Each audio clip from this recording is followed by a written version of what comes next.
Kapag ka po ganitong luto ng manok ang susubukan nyo, tiyak ko po magugustuhan nyo. Ang gulay na kasama po nito yung medyo kaya ng itanim sa bakuran kung meron po kayo, tulad po ng mais at kamote.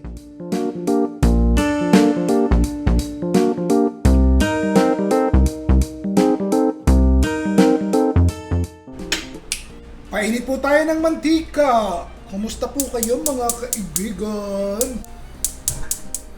Bawang. Pagkatapos ng bawang, sibuyas.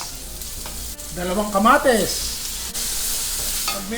Kapag ka po medyo may kamahalan ng mga kamates o kaya naman sibuyas, lalo na kamates, ketchup na lamang po ang ilagay nyo. 4 na kutsara. Kamatis din po ba ang ketchup? Di po ba?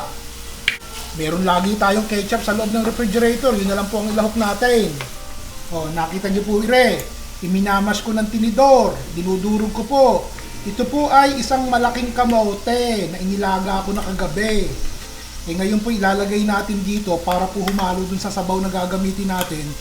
Natural ang pagkamatamis. Di po ba ang kamote matamis? Di po, konting asukal na lang ilalagay natin kung maglalagay po tayo.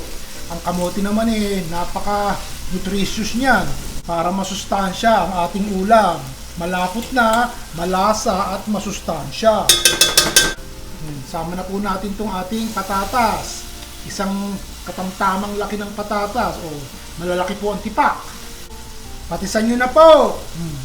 Isang kutsarang patis. Pamintang durog. Kung ayaw nyo maglagay, ayos lamang. Pamintang buo, kayo na po bahala.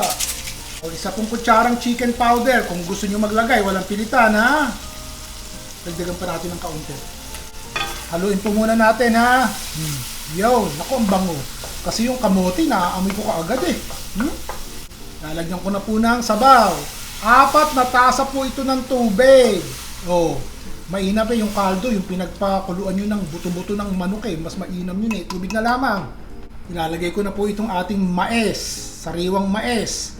Ngayon, ang mais po sa atin dyan sa Pilipinas balita ko napakatagal daw pong lumambot. Itong mais po din sa lugar ko, madali pong lumambot. Bukod pa sa matamis parang 2 minuto lamang na pakuluan malambot na. Takpan po natin at hayaan natin lumambot yung mais, tsaka yung patatas. Siya, tignan natin. Kumukulo na po. Titikman ko muna at baka kulang po sa tamis Lalagyan ko po ng konting asukal. Bahala na po kayong dumiskarte kung gusto nyo Ang gusto ko po yung matamis-tamis ng konti. Yun. Tsaka ako po ilalagay itong ating kapiranggot na repol, yung natira nung isang araw. Dapat marami, ito na lamang. Yun. Ilang piraso po ng Baguio beans.